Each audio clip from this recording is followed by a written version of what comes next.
উত্তর হচ্ছে না, হারাম।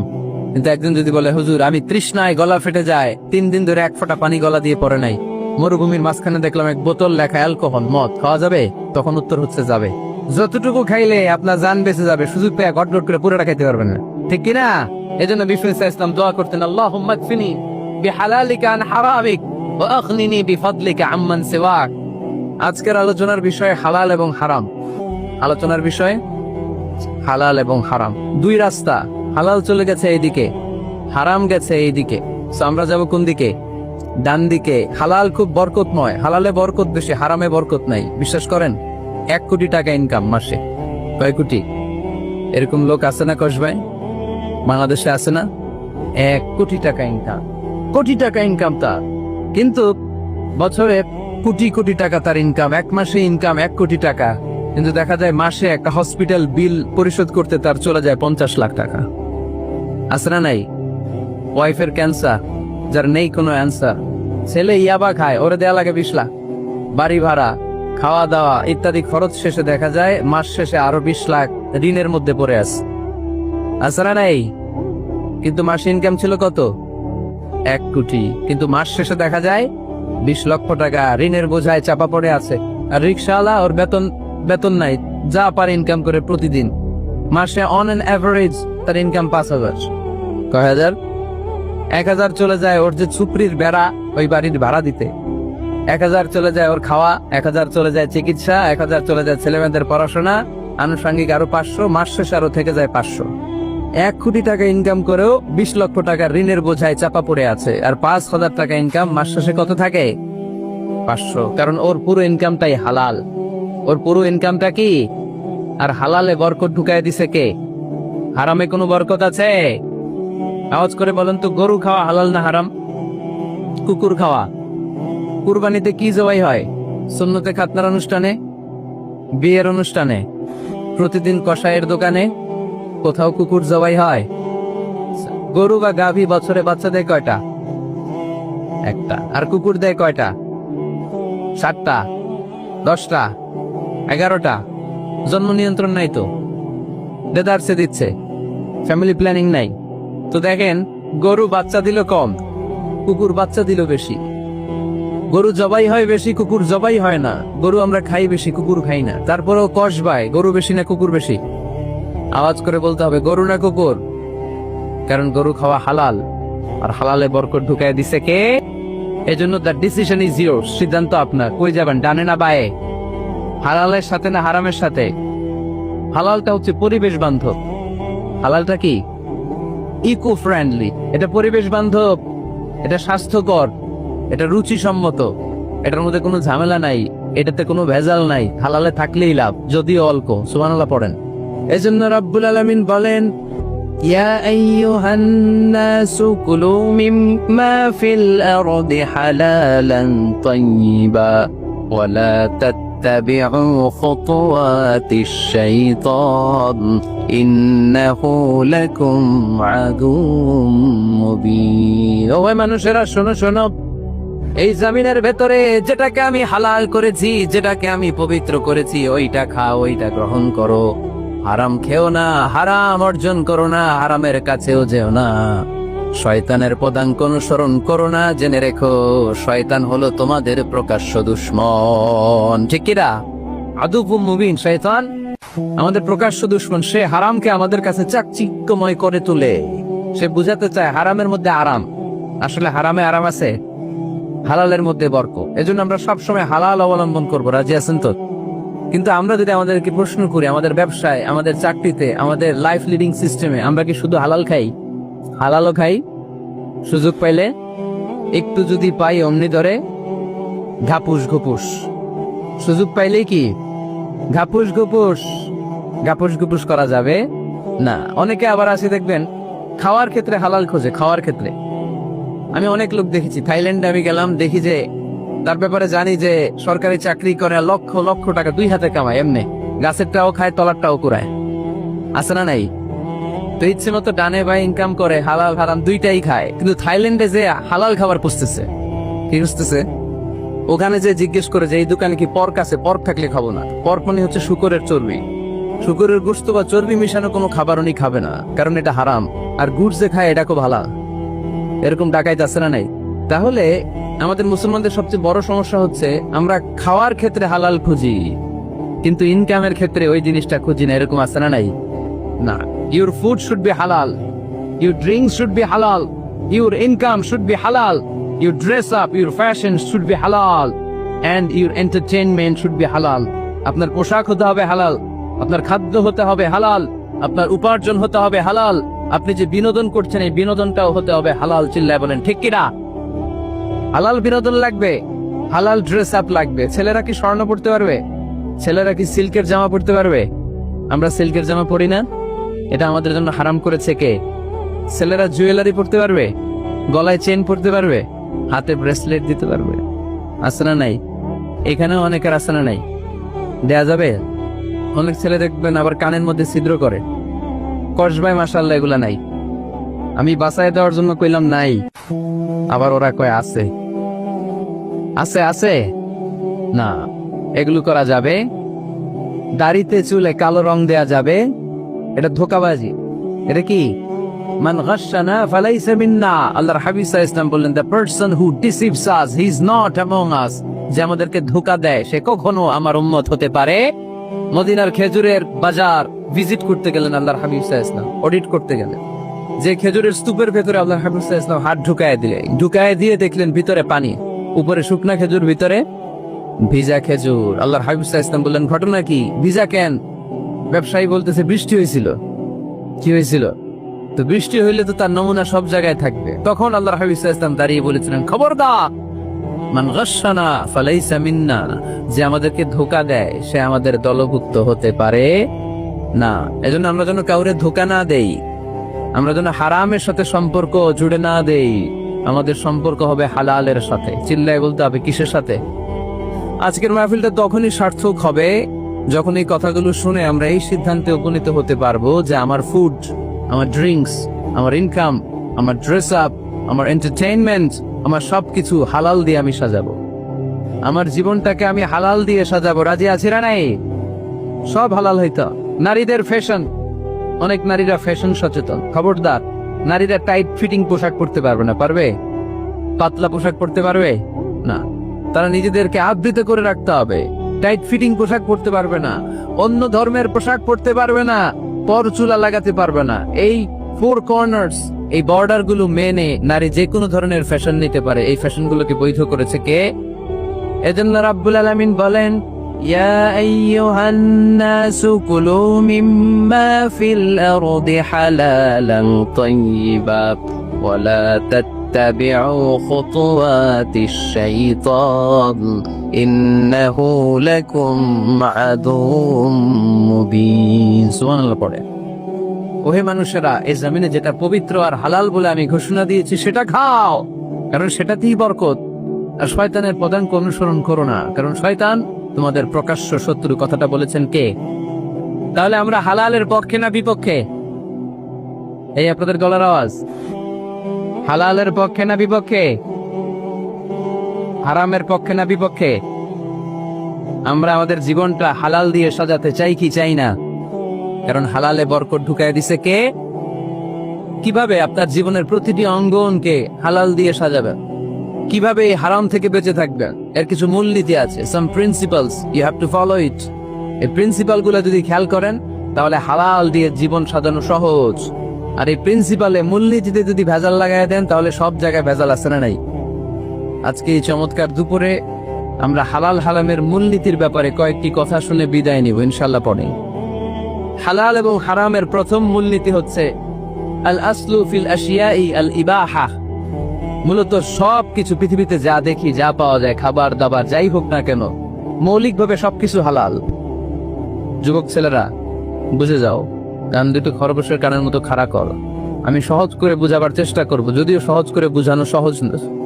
সহজ করে কইতে আমায় কহজে, সহজ করে যায় না কওয়া সহজে, ঠিক কিনা? তারপর আমি চেষ্টা করছি সহজ করে বুঝানোর। খুব সহজ। আর দিন ও ইউসরুন লা উসরা ফি, দিন সহজ, এর মধ্যে কাঠিন্যতা নাই। মন জয় করার চারটা বাক্য আল্লাহর হাবিব সাল্লাল্লাহু আলাইহি ওয়াসাল্লাম আমাদেরকে শিখিয়ে গিয়েছেন। বাশিরু ওয়ালা তুনাফিরু, ইয়াসসিরু ওয়ালা তুআসসিরু, সহজ করে উপস্থাপন করো, কঠিন করো না। মানুষকে দিনের প্রতি আকৃষ্ট করো, দিন থেকে ভাগিয়ে দিও না। আমরা অনেকে দিন থেকে ভাগায় দেই, আছে না নাই?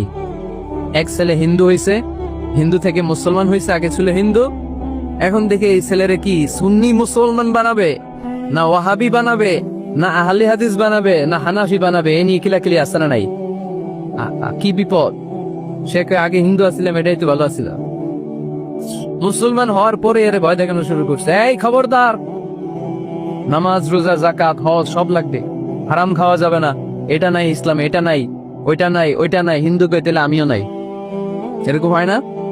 খবরদার, আল্লাহ সাথ দিতে চায়, মৌলবীরা সাথ দেয় না, আছে না নাই? তো আমরা যেন কঠিন না করি। হালাল হারামের প্রথম মূলনীতি হচ্ছে basically everything in this world is হালাল। এই পৃথিবীতে যা আছে সবই হালাল। সব কি? সব হালাল, সব হালাল, সবই হালাল, অল্প কিছু হারাম। সুবহানাল্লাহ পড়ে। যদি এমন হইতো এই পৃথিবীতে যা আছে সবই হারাম, অল্প কিছু হালাল, খুব ভালো হইতো, তাই না? সুবিধা হইতো আমাদের। আমাদের সুবিধা করে দিলেন কে? বেসিকলি এভরিথিং ইজ হালাল, পৃথিবীর সব কিছু হালাল। আপনারা যদি কেউ কিছু বলে যে এটা কি হালাল না হারাম, আপনি হুট করে বলবেন আগেই বলবো হালাল। যদি হারামের দলিল পাওয়া যায় তখন বলবো হারাম, ঠিক কিনা? আমাকে যদি বলেন এটা হালাল না হারাম, আমি যদি বলি হালাল, আপনি যদি বলেন দলিল দেন, এটা আপনি ভুল বলবেন। কারণ কোনো কিছু হালাল করতে হলে দলিল লাগে না। কোনো কিছুকে হালাল বলে সাব্যস্ত করতে দলিল লাগে না। হারাম বলে যদি সাব্যস্ত করতে চান তখন দলিল লাগবে, তাও তেনা পেছানো দলিল দিয়ে হবে না, যেন তেন দলিল দিয়ে হবে, অকাট্য দলিল। এটাকে বলে আল আদিল্লা আল কাতঈয়া। অকাট্য দলিল লাগে কোনো জিনিসকে হারাম সাব্যস্ত করতে হলে। তাহলে এই যে আমাদের জন্য আল্লাহ সহজ করে দিলেন, সবকিছু বেসিকলি হালাল, যতক্ষণ না এটা হারাম হওয়ার ব্যাপারে দলিল পাওয়া যায়। এজন্য হারাম হারাম জিকির না করে জিকিরটা চেঞ্জ করে করতে হবে হালাল হালাল। কথা বলেন ঠিক কিনা? জিকির দুই ধরনের আছে। জিকির কয় ধরনের? একটা জিকির হচ্ছে হারাম হারাম হারাম, একদলের কাছে সবই হারাম। একটা সময় এদেশের কিছু আলেম সমাজ ইংরেজিকে হারাম বলতো, ইংরেজি শিক্ষা করাকে কি বলতো? সময়ের বিবর্তনে এটা এখন হালাল। এখন এটা কি? হালাল। একটা সময়ে আলেম সমাজের কিছু অংশ রাজনীতি করাকে হারাম বলতো। কথা কি বুঝতেছেন? এখন এটা কি? হালাল হয়ে গেছে। ইসলামী ব্যাংকিং কে হারাম বলতো একটা সময়, যে না, কোনো ফিনান্সিয়াল ট্রানজাকশন এই সিস্টেমে ব্যাংকিং, এটা ইসলামে জায়েজ না, এটা হারাম হারাম। কারণ ওদের জিকির কি? কথা কয় না। হারাম হারাম হচ্ছে এদের জিকির। একটা সময় ইসলামিক ব্যাংকিং হারাম ছিল, এখন এটা কি হয়ে গেছে? তার মানে এখনো অনেক কিছু এদের কাছে হারাম। সময়ের বিবর্তনে, কালের আবর্তনে এদের মুখ দিয়ে এগুলো একদিন হালাল হয়ে বের হবে। চিল্লায় বলেন ঠিক কি? এজন্য এই পৃথিবীর সবকিছু মূলত হালাল, যতক্ষণ না হারাম হওয়ার ব্যাপারে দলিল না পাওয়া যায়।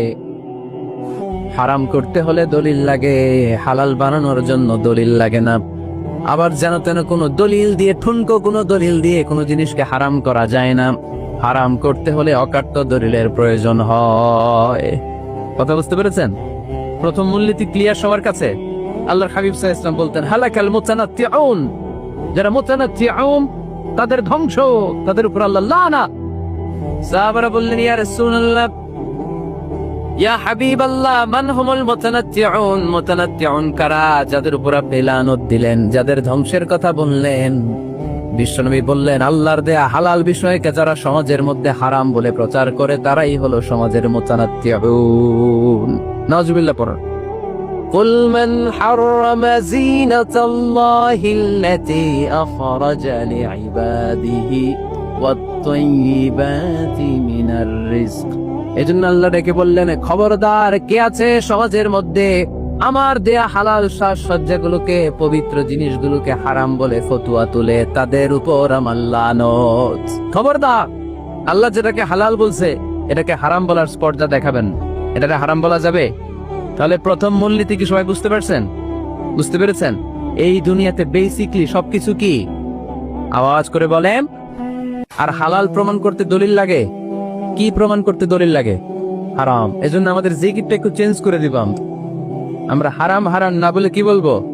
হালাল হালাল। যখনই দলিল পাবো তখন জিকির শুরু করব হারাম। কথা বুঝে নাই বোধহয়? দলিল পাওয়ার আগ পর্যন্ত সব কি? আরো জোরে বলেন। দলিল পাওয়ার পরে সেটা হয়ে যাবে হারাম। প্রথম মূলনীতি ক্লিয়ার? সবার কাছে ক্লিয়ার? কষ্ট হইতেছে? শেষ করে দিব, আরো কয়েক মিনিট শুনবেন? আচ্ছা, দ্বিতীয় মূলনীতি হচ্ছে হালাল হচ্ছে আনলিমিটেড। হালাল কি? কথা বলেন। আনলিমিটেড। আর হারাম হচ্ছে লিমিটেড। হারাম হচ্ছে সসীম, হালাল হচ্ছে অসীম। হালাল গুণে শেষ করা যায় না, কিন্তু হারাম গুণে শেষ করা যায়। সুবহানাল্লাহ পড়তে পারলেন না? যদি এমন হইতো হারাম আনলিমিটেড, সবই হারাম, আর হালাল হচ্ছে লিমিটেড, হালাল গুণা যায়, এমন যদি হইতো আমাদের জন্য কঠিন হয়ে যেত না? আমাদের জন্য এটাকে সহজ করে দিলেন কে?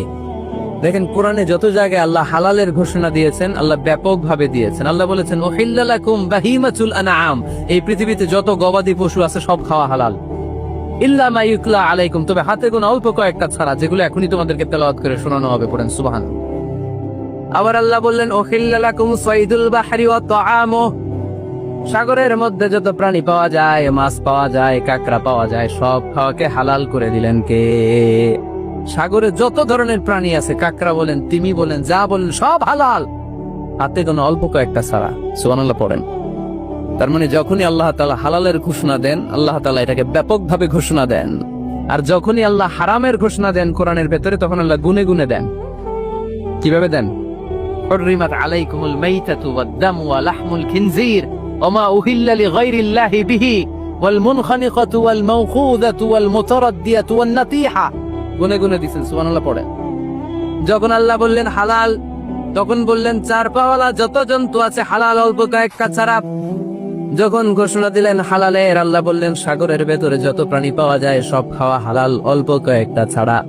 কিন্তু হারামের ঘোষণা যখন আল্লাহ কোরআনে দিলেন, তখন ব্যাপকভাবে দেয় নাই, গুনে গুনে দিছেন। রক্ত খাওয়া হারাম, মরা প্রাণী খাওয়া হারাম, শূকর খাওয়া হারাম, আল্লাহর নাম ছাড়া অন্য কোনো নামে বলি দেওয়া হয়েছে এরকম প্রাণী খাওয়া হারাম, সিংহের গুতা খায় কোনো প্রাণী মারা গেছে ওইটা হারাম। এরকম গুনে গুনে অল্প কয়েকটা হারাম, বাকি সব কিছুকে আমাদের জন্য হালাল করে দিয়েছে কে? আবার যদি আল্লাহরে জিজ্ঞেস করি আল্লাহ কাদেরকে বিয়ে করতে পারবো, আল্লাহ বলবে সবাইরে বিয়ে করবি। বাংলাদেশের নারীরা বিয়ে করা হালাল, পাকিস্তানের মেয়েদেরকে বিয়ে করা হালাল, সৌদি আরবের নারীদেরকে বিয়ে করা হালাল, এই বাংলাদেশের সিলেটের মেয়েদেরকে বিয়ে করা হালাল, ঢাকার মেয়েদেরকে বিয়ে করা হালাল, চট্টগ্রামের মেয়েদেরকে বিয়ে করা হালাল। হালালের কোনো শেষ নাই। সুবহানাল্লাহ পড়েন। কিন্তু যখন জিজ্ঞেস করলাম তাহলে কাকে কাকে বিয়ে করা হারাম, তখনই আল্লাহ গুনে গুনে 14 জনের নাম বলে দিলেন। পড়েন সুবহানাল্লাহ। হুররিমাত আলাইকুম উম্মাহাতুকুম ওয়া বানাতুকুম ওয়া আখাওয়াতুকুম ওয়া আম্মাতুকুম ওয়া খালাতুকুম ওয়া বানাতুল আখি ওয়া বানাতুল উখত। চিল্লায় পড়ে আল্লাহু আকবার। যখন হালাল, তখন ব্যাপকভাবে বললেন সব মেয়েদেরকে বিয়ে করতে পারো। মুসলিম যত নারী হয়, বাংলাদেশের হোক, পাকিস্তানের হোক, ইন্ডিয়ার হোক, গোটা বিশ্বের যে কোনো জায়গার মুসলিম নারী হলেই সেটা হালাল।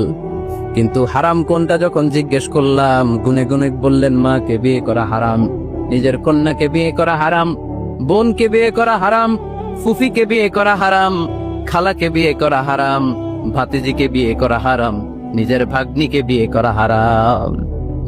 সুবহানাল্লাহ বলবেন না? তাহলে সহজ না কঠিন? চিল্লায় বলেন। কি সহজ ইসলাম, কত সহজ। দাঁড়িয়ে নামাজ পড়া ফরজ, দাঁড়াতে পারতেছেন না, বসে পড়লেও কবুল করবে কে? অজু করে নামাজ পড়া কি? পানি নাই, তায়াম্মুম করে নামাজ পড়লে কবুল করবে কে? বিয়েতে মোহরানা দেওয়া কি? মোহরানা নাই। এক সাহাবী বললেন ইয়া রাসূলুল্লাহ বিয়ে করুন, মোহরানা আছে? না। কি আছে? এটা কিচ্ছু না। তো কিচ্ছু না থাকলে বিয়ে করবা কেমন? মোহরানা দেওয়া লাগবে না? কোরআন পারো? পারি। কয়টা সূরা? এতটা সূরা। এক নারীকে জিজ্ঞেস করলেন কোরআন পারো? বলে না, পারিনি। আল্লাহর হাবিব সাল্লাল্লাহু আলাইহি ওয়াসাল্লাম দুইজনকে বিয়ে পড়ায় দিলেন। আর নারীকে বললেন মা তুমি কোরআন পারো না, কিন্তু তোমার স্বামী কোরআন পারে। তোমার স্বামী টাকা দিয়ে পয়সা দিয়ে তোমাকে মোহরানা দিবে, সামর্থ্য তার নাই, সে প্রতিদিন তোমার একটু একটু করে কোরআন শিখায় দিবে, এটাই মা তোর বিয়ের মোহর। সহজ না কঠিন? আর কোনদিন ইসলামকে কঠিন বলবেন? কেউ কঠিন বললে ওটা শুনবেন? আওয়াজ করে বলতে হবে ইসলাম কি কঠিন না সহজ? মাশাআল্লাহ। দুইটা মূলনীতি বুঝে গেছেন না? পৃথিবীর সব হালাল যতক্ষণ না দলিল পাওয়া যায়। হালাল বলতে দলিল লাগে না, হারাম বলতে দলিল লাগে। 2 নাম্বার, হালাল আনলিমিটেড আর হারাম লিমিটেড। সহজ করে দিছে। সুবহানাল্লাহ পড়েন।